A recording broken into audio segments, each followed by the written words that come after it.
hazırladık.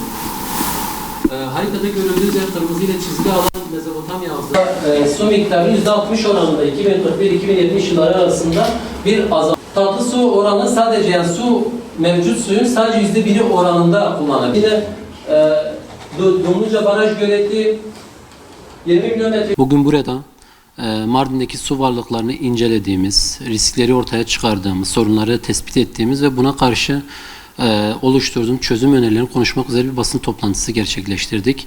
Amacımız burada yaşam varlığı olan, yaşam için en önemli varlıklardan bir tanesi olan suyun nasıl bir riskle Mardin'de karşı karşıya olduğunu kamuoyuna açıklamak ve buna karşı koruyucu önlemler geliştirmek. Aynı zamanda ilgili kurumları harekete geçirmeye dönük bir basın toplantısı gerçekleştirdik. Raporumuzda özetle Mardin'deki genel olarak yerüstü ve yeraltı su varlıklarının tamamını inceledik. Bu kapsamda Mardin'de yer alan dereler, akarsular, göletler, barajlar inceledik. Ve raporun sonunda baktığımız zaman da Mardin'de hemen hemen akan yerüstü suyunun kalmadığını tespitini yaptık. Yine akan Fırat suyuna karışan ve Mezopotamya havzası için çok önemli Çağçal suyunun mesire alandaki yapılaşma, oradaki ticari faaliyetler, turizm faaliyetlerinden kaynaklı, aynı zamanda maden ocaklarının faaliyetleri kaynaklı çok ciddi risk altında olduğunu tespitini yapabildik. Biliyorsunuz Mardin'deki su içme ve kullanma suyun büyük çoğunluğu Beyaz Su Havzası'ndan karşılanıyor.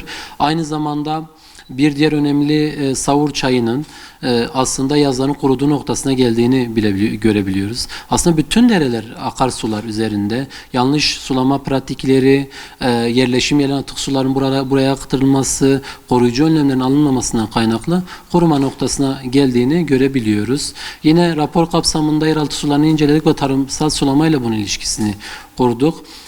Yakın zamanda 4 sene öncesine kadar 400 metreye kadar açılan sondaj kuyularının bugün 850 metreye kadar indiğini tespitini yapabildik. Zaten rapor kapsamında sadece son 4 sene içerisinde tarımsal sulamada sondajlarına elde edilen suyun %100 oranında, tarımsal sulama için ayrılan suyun %100 oranında arttığını görebiliyoruz. Bu da çok ciddi bir risk. Yeraltı suyunu çok fazla çekmek, yeraltı akiferlerine zarar vermektedir. Yeraltı sularının beslenmemesi durumunda aslında su kriziyle karşı karşıya kalacağımız net bir şekilde ortaya çıkmaktadır. Yine DEDAŞ sorununu inceledik.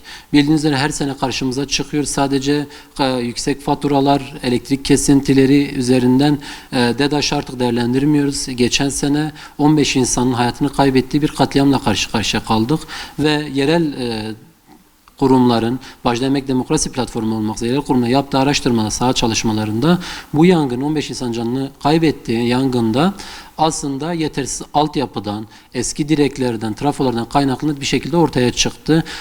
Basına her ne kadar kaçak kullanılıyor söylemi dağıtılsa da söylense de aslında bunun 1950-60'lı 70'li yıllardan beri kullanılan altyapının yetersiz kalmasından, trafoların eski olmasından, direklerin çok eski olmasından kaynaklandığını net biliyoruz. Eğer önlemler alınmazsa daha fazla katliamla karşı karşıya kalacağımız net bir şekilde ortadadır. Yine çiftçiler yüksek elektrik faturalarından kaynaklı, kaçak cezalardan kaynaklı, yine ÇKS'lerine el konulmasından kaynaklı tarımsal üretim yapamaz noktaya gelmiştir. Bunun çiftçileri farklı yöntemlere eğitmiştir. Çiftçiler ya tarım arazilerini kiralamakta ya da satmakta bulmaktadır çözümü. Bu da Mardin büyük çoğunluğu tarımdan beslenmektedir, geçimini tarımdan beslenmektedir.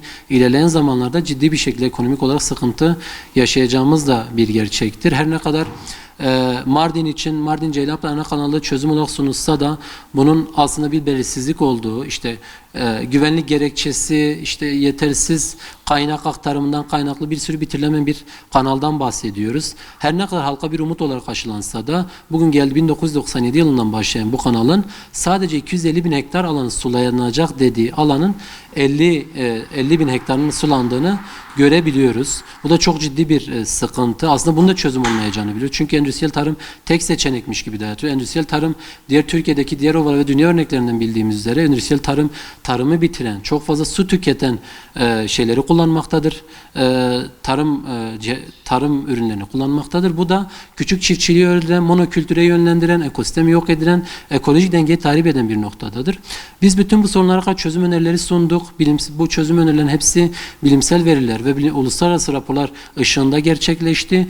Umut ediyoruz ki bu raporla ve bu basın toplantısıyla ilgili kurumlar görevlerini yerine getirir.